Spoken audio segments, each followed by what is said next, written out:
It's gonna take a lot to drive me away from you. There's nothing that I demand or more can ever do. I bless the rains down in Africa. It's gonna take some time to do the things we never had. Ooh, dude. What's up? What's up, internet? Hyro. Trying to make another video on the shadow functions. Again, on my way to school. Today's video is going to be on the ENTJ personality type. And let's just jump into it. So, ENTJs have an INTP shadow. They have TI nemesis, NE critic, SI trickster, and FE demon.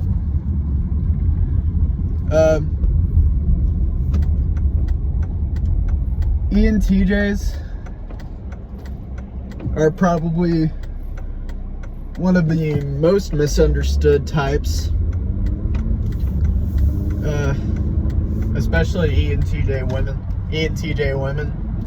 I'd probably get along with them fine, considering that fact, because ENTJ women are like one of the rarest types. So are INFJ men, surprisingly. They often get outcast from society though, because they're like triple pragmatic and they only really care about what works. So they end up just not necessarily secluding themselves because they are extroverted. That's more of like an INTJ thing, but they're just really pragmatic and they don't really care who knows with T dominant, because it just it ends up not affecting their status very much to them, I guess. But anyways, back to the shadow functions. So they have TI nemesis, which means they worry a lot about what they think, and that's pretty similar to the ESTJ, like I talked about in an earlier video. And any critic basically just assumes people have it out for them. It assumes people are gonna it assumes like people are gonna try to screw them over. Kind of similar to what INFJs do, but INFJs it's more like actual paranoia. But with any critic, it's like you genuinely think people are gonna screw you over. It's not even worry. You're just like, I know these people are gonna just fuck me over. I know these people are just gonna do that to me. And SI trickster, they have no earthly idea what a good experience is to them, and their long-term memory is absolute ass. Their long-term memory isn't very good. Short-term memory is really good oftentimes. Long-term memory, not so much. Then FE demon, it doesn't really care how other people feel. Again, also similar to the ESTJ. So first I want to talk about the cognitive axis that happens there between TI nemesis and FE demon. They worry about what they think. That's also paired with TE dominant, so they know what a lot of people think. So they end up worrying a lot about what they think as a result of that. And as a result of them worrying about what they think, they end up not caring how people feel about those opinions. And I touched on this in the ESTJ video, but basically what'll happen is if someone if someone is just like, oh yeah, I'm not gonna care about your opinion doesn't matter, they'll fucking go FE demon mode on you, and they'll just try to start making you feel bad. And it's like, oh, okay. If you care so much about your own opinion, then what business do you have trying to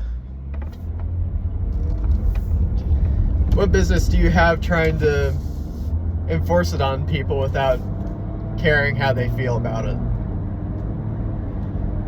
And maybe if they actually understood how people felt for once, they wouldn't worry so much about their own opinion. But I digress. Basically what happens is that they'll worry so much about what they think that they just close themselves off from how people feel about them. I can understand that to a certain degree, not caring how people feel.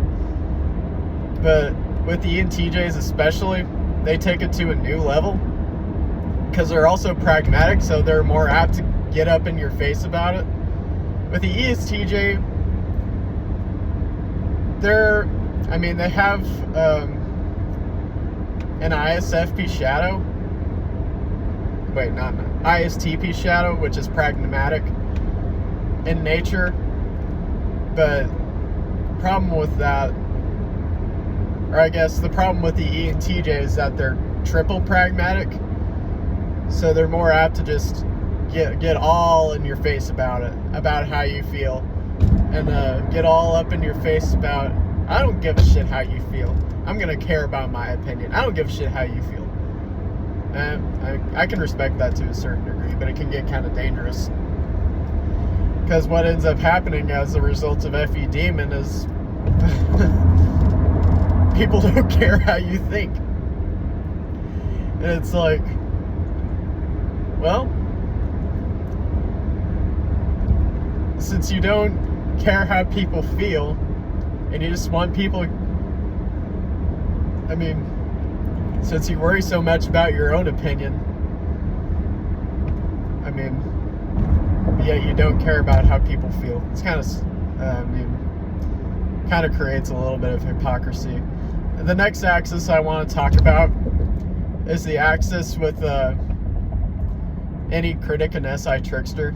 So like I said, any trickster or any critic basically assumes everyone has it out for them, and they have no clue what kind of experience they're getting. So I think the question needs to be asked, what business do they have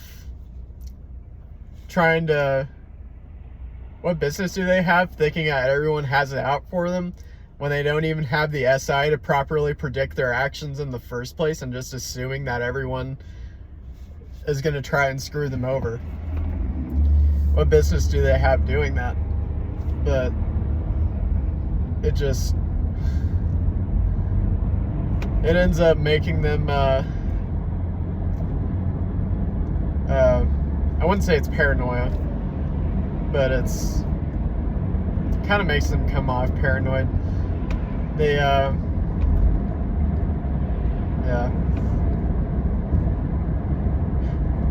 they don't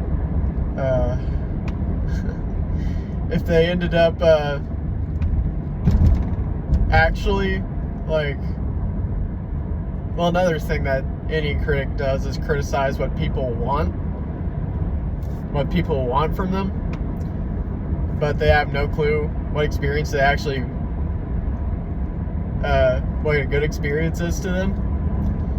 So if they actually cared about what people wanted, they could figure out what kind of experience they're getting. Because when you take in like stimulus from as an NE critic, there's potential that you could store very little in that SI trickster about the experience you're getting, and as a result of that, you can actually be able to predict people's actions properly.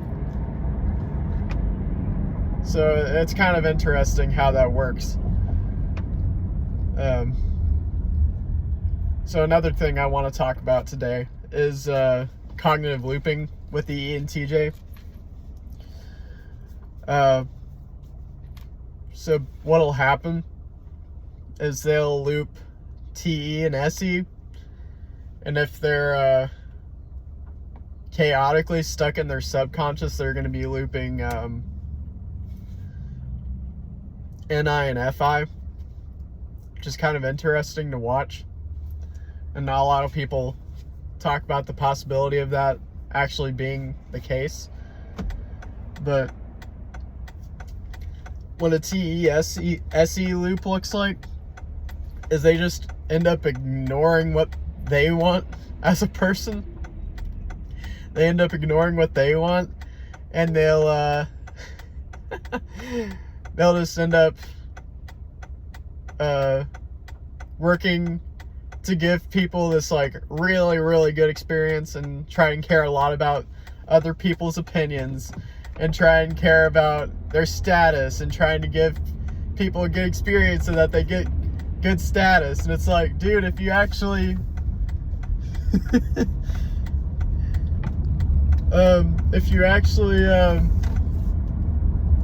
developed an eye and you want that status, you're gonna get it.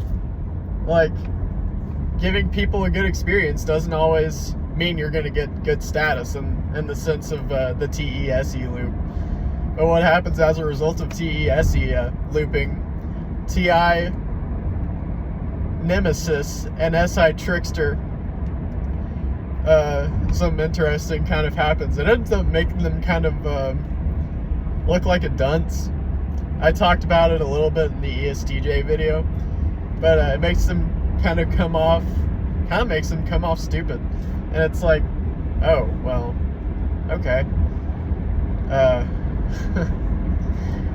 You're gonna try and give everyone the stimulus, try and gain your status, try and give people a good experience that you gain status. That makes you look kind of dumb, and it makes you look like you don't actually know what kind of experience that you want to receive. It doesn't. So it's interesting in that regard, because ENTJs in general can be really smart individuals, but if they're looping TE and SE, they can just come off like a dunce.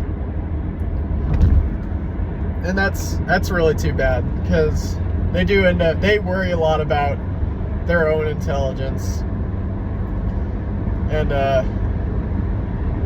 it's just they do end up developing NI. They do end up developing what they want, and as a result of that, they can actually not look like a dunce. But so what does the NI-FI loop look like?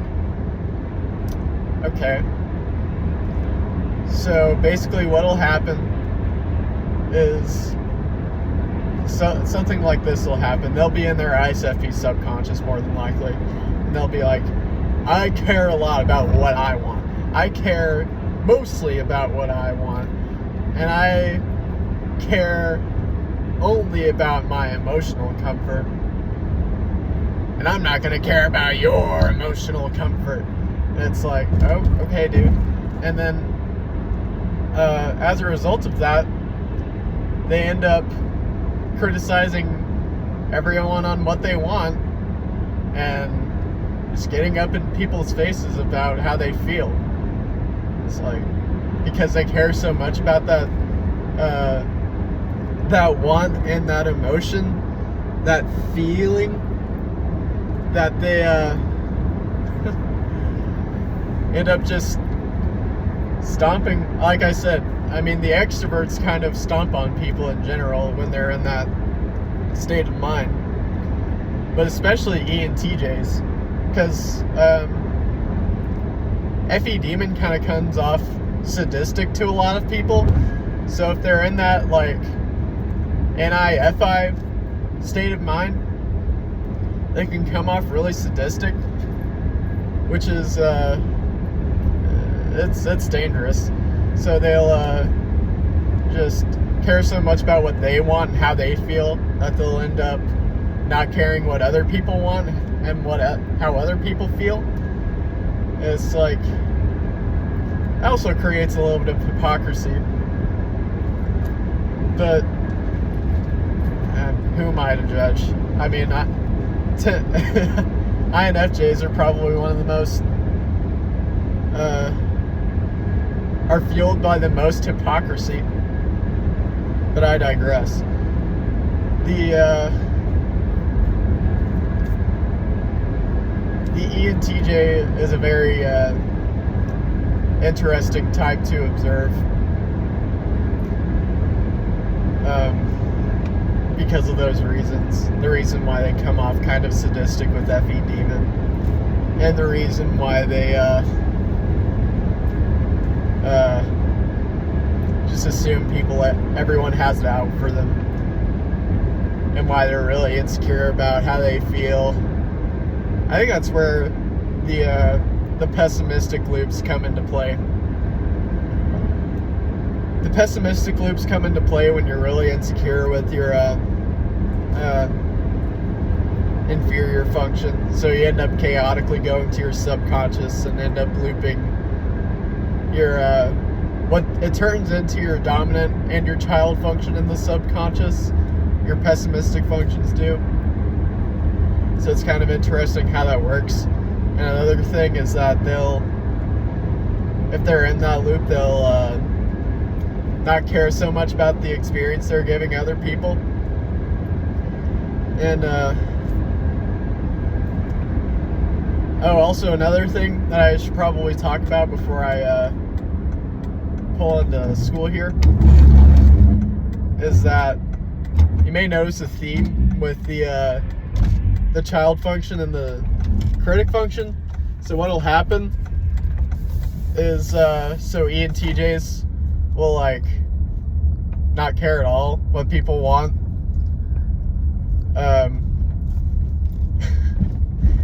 Just kind of weird, because they don't really care what kind of experience they don't know what kind of experience they're getting in the first place, so they don't really have any business judging people in that way. And some people see this and they learn, oh, well, should I actually be loyal to this person? SE Child needs loyalty. SE Child needs a lot of loyalty from people. So when they're any critic is just assuming everyone has it out for them,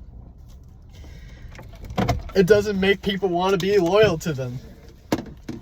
And so that's kind of an interesting thing that happens with the critic and the child function. I think that's called like a cognitive battleground or something. Everyone goes through cognitive battlegrounds, like your dominant and your demon function, your parent and your trickster function. It just the gap keeps closing a little bit. All right, well, I've pulled into school. Thank you for watching. This has been Hyro. Excuse me. Bye.